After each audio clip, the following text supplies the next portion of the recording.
À chaque instant de nos vies, nous faisons des choix. Que vais-je manger? Est-ce que je prends une douche? Je me barre ou je reste? Je lui dis que je l'aime ou non? Métro ou taxi? Je dis à ce connard ce que je pense de lui ou pas? Je lui envoie un SMS? Je vais à gauche ou à droite? Bouchon ou transport? Amitié ou amour?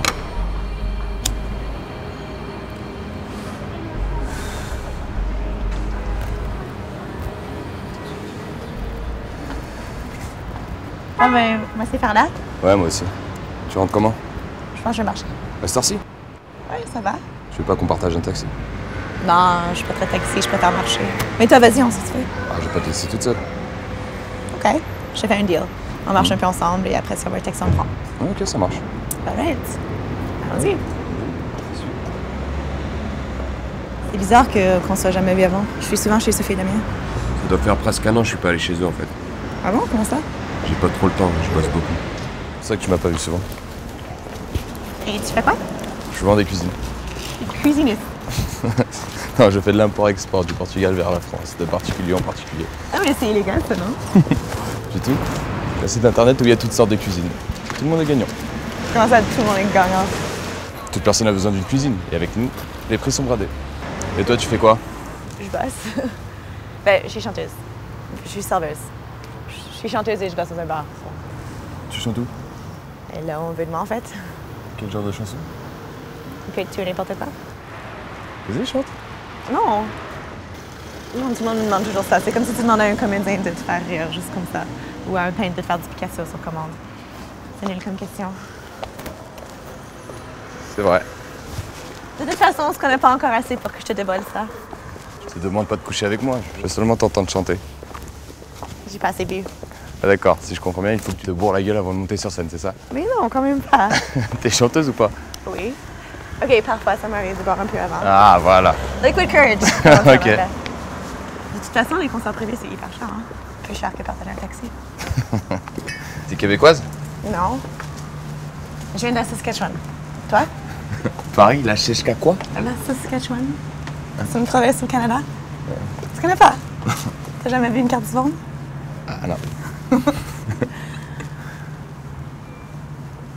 Bon ben, maintenant qu'on a complété le formulaire basique, d'où tu viens, tu fais quoi dans la vie, de quoi on va parler pour le reste du trajet? Tu sais, c'est pas parce qu'on marche ensemble qu'on a forcément besoin de se parler. OK. T'as absolument raison. Ouais.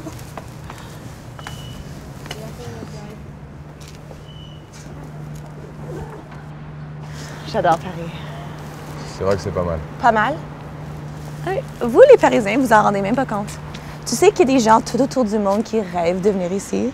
Vous avez tout ça au bout des doigts et vous faites que râler. Peu importe où tu es, la vie c'est la vie. Non? Paris, c'est ma plus grande histoire d'amour. Du moment où je suis arrivée ici, je sentais que c'est le coup de foot direct. Je sentais que tout ce qui m'était arrivé avant comptait plus. Que j'avais enfin trouvé un sens à tout ça. Ou dans une de ces rues pavées dont je connaissais même pas l'existence. Ou alors sur une terrasse de naissance. Parfois, elle me fait chier. Parfois, j'en peux plus. Le métro, son odeur de pisse, les gens aigris, le temps, les faux culs, l'administration française. Mais là, le soleil sort. Les gens, ils sont bons, les sourires, ils sont accueillants, chaleureux. Je retrouve. J'ai l'impression que je suis là où je suis supposée d'être et je me sens bien. J'oublie tout le reste. Certes, c'est une relation qui me saine, mais c'est le vrai amour, quoi. Donc pour toi, on est tous chiants et tu peux pas vivre sans nous. Voilà. Juste comme avec un mec. Super la comparaison. Quelque chose me dit que t'es célibataire? Ah! Touché, OK, oui. Mais c'est par choix, hein. Je veux pas que tu penses que... Oh non, je pense rien. Non. J'adhère pas à ces trucs-là, en fait. Quel truc? Les relations. Non, merci. J'ai lu un truc il y a pas longtemps. Et ça m'a complètement déprimée. Ça y est, j'y crois officiellement plus. Ouais, explique. Bon, ben, c'est de la science, c'est pas du ressenti. Parce que notre cerveau, il gère des émotions. Ouais. Okay. Alors, il explique dans cet article qu'il y a 3 étapes, ou 3 parties, si tu veux, qui fait que tu vois une personne et que tu as envie d'eux. Après, il y a la partie dévouement. C'est ça qui fait que sont des variables d'une recherche scientifique et que moi j'ai été manipulée ou trompée. C'est pas parce qu'on sait comment un truc fonctionne qu'il faut arrêter de l'apprécier, arrêter de voir sa beauté. Un coucher de soleil, la marée haute, un arc-en-ciel. Tout ça, c'est de la science. On est bien d'accord? Ouais. Tiens, toi qui es si amoureuse de cette ville. Les lumières, les ponts, l'architecture. Tu veux me dire, parce qu'il y a une logique, une explication concrète, que ça la rend moins beau? Je sais pas. Je pense que j'en ai juste marre. Je vois, j'en peux plus. On y va? Dès que je rencontre un homme, en fait, je me retrouve à scruter ses points forts et ses points faibles pour voir si ça vaut la peine que je lui accorde de mon temps. Est-ce que je sens que c'est juste ça, du temps, et du temps limité en plus. Dès le premier regard échangé ou la première nuit qu'on passe ensemble, si je me laisse même aller à ce point-là, je vois déjà la fin.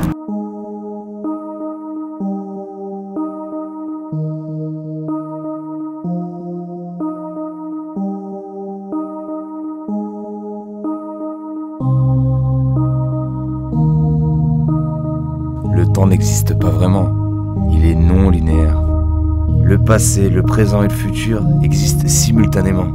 En ce moment même ici, il se passe des choses. Mais ailleurs, il se passe quelque chose d'entièrement différent. Ce moment a déjà existé. Et ce qui va arriver dans le futur est déjà arrivé. Et ce qui est arrivé dans le passé se reproduira, tu vois. Toutes les possibilités existent déjà. Et sont en train d'exister en ce moment même. Si tu étais déjà arrivé et tu vas arriver, c'est vachement libérateur, ça. Ouais. Peut-être que dans une autre dimension, je ne quitte jamais Paris. Tu comptes partir? Il faut, j'ai plus de visa. Viens, on va s'asseoir.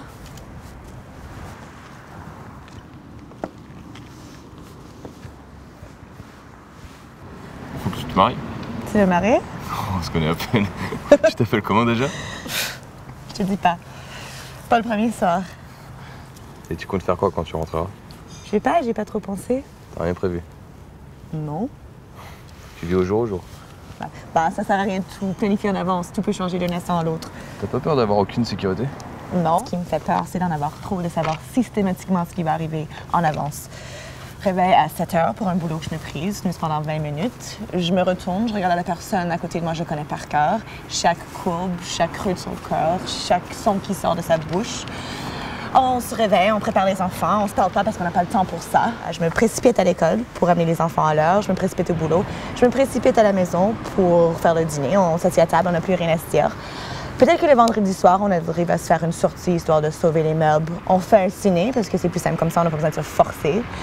Et on discute un peu. Est-ce que les draps qu'on a achetés le week-end passé sont effectivement de la bonne taille et la semaine d'après, bis repetita? C'est la vie, ça, non? Boulot, mariage, enfant. En tout cas, j'ai envie de ton courage. Parcourir le monde, se lancer dans ses passions, rester libre, sans savoir de quoi demain sera fait. J'admire. Non, c'est moi qui est lâche. Je pense que ça prend beaucoup plus de courage de s'engager à quelque chose et de jamais lâcher. Tu sais, d'essayer de tout faire pour que ça marche. Moi, je prends la première issue de secours. Dès que je m'ennuie ou que j'ai peur, je me barre, sans jamais savoir ce qui aurait pu arriver. Ça aurait juste tenu le coup.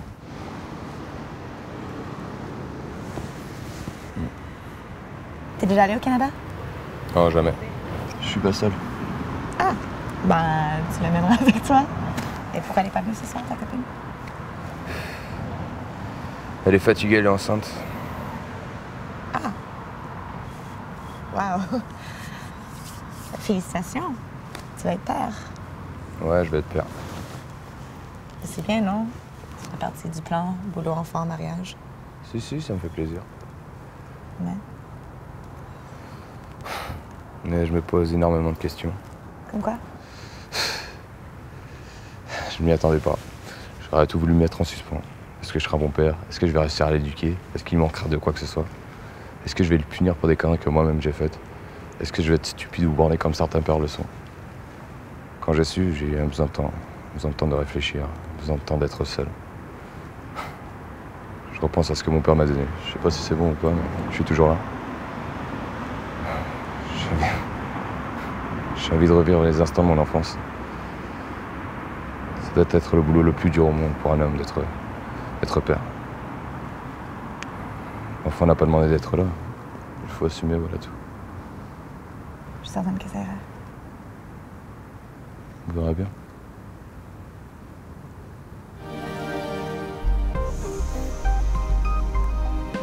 À chaque instant de nos vies, nous faisons des choix.